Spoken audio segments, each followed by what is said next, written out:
Hi friends, it's time for QuaranSTEAM Tales, brought to you by the Grand Prairie Libraries. Today's fairy tale is titled Little Red Riding Hood. This is a European fairy tale. The most famous version was written by Charles Perrault. Immediately following today's story, we will have a STEAM activity that you can do at home. So, let's begin. Once upon a time, there was a little girl who lived in a village near a forest. Whenever she went out, the little girl put on a red riding cloak, so everyone in the village called her Little Red Riding Hood.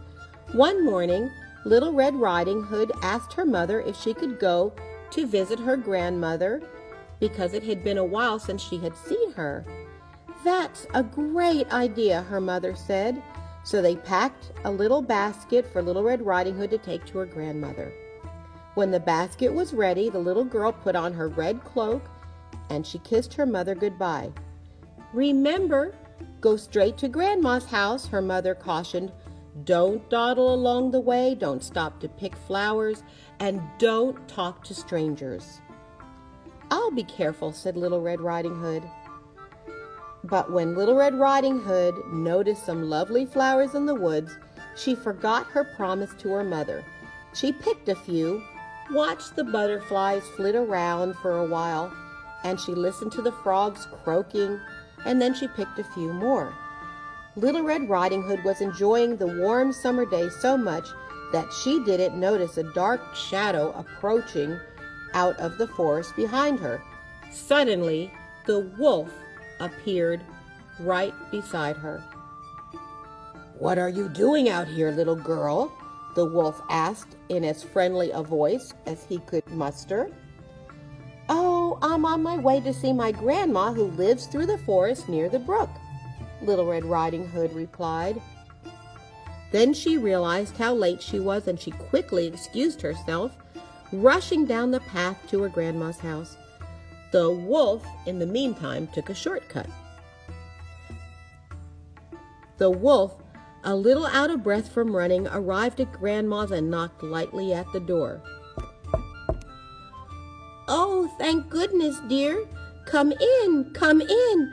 I was worried sick that something had happened to you in the forest," said Grandma, thinking that the knock was her granddaughter. The wolf let himself in. Poor Granny did not have time to say another word before the wolf gobbled her up.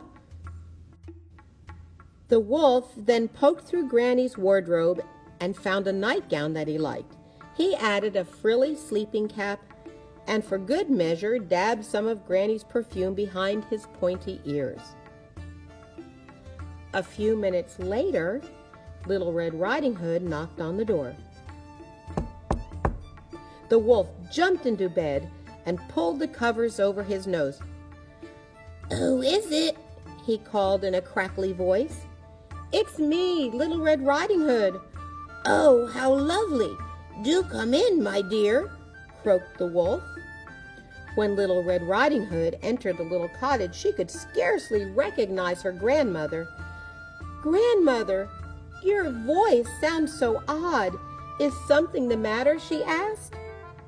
"Oh, I have a touch of a cold," squeaked the wolf, adding a cough at the end to prove the point.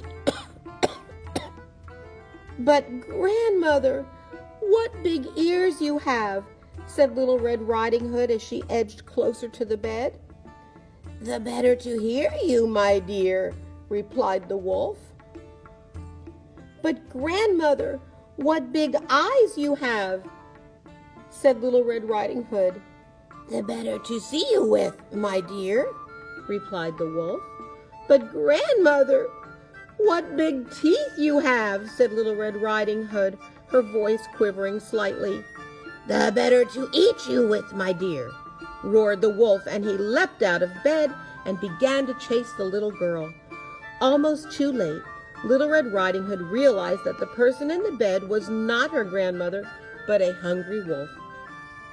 She ran across the room, through the door, shouting, "Help! Help!" as loudly as she could. A woodsman who was chopping logs nearby heard her cry and ran toward the cottage as fast as he could. He grabbed the wolf and made him spit out poor grandmother, who was a bit frazzled by the whole experience, but still in one piece.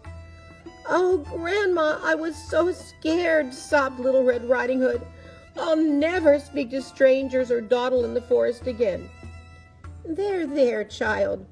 You've learned an important lesson. Thank goodness you shouted loud enough for the kind woodsman to hear you." The woodsman knocked out the wolf and carried him deep into the forest where he wouldn't bother people any longer.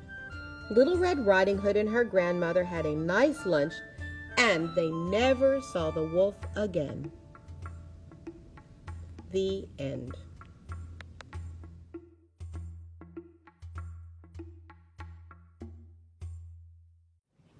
Hi everyone, welcome to another QuaranSTEAM Tales challenge. Today, of course, we saw the story of Little Red Riding Hood, and so our challenge for today is to make a zip line that's going to help Little Red Riding Hood get to her grandparents' house safely. So Isela, how did we make this? So it's really easy to make her little basket that you guys can see here. We use some Dixie cups, a ping pong ball. We use some markers to draw on a cute face on red.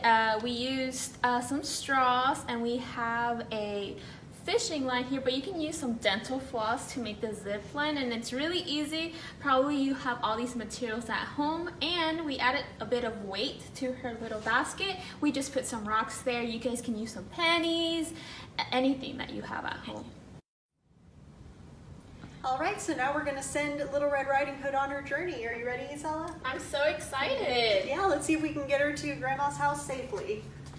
I'm just going to hook her up here. We've got a paper clip on top of the straw to attach it. All right, and off she goes.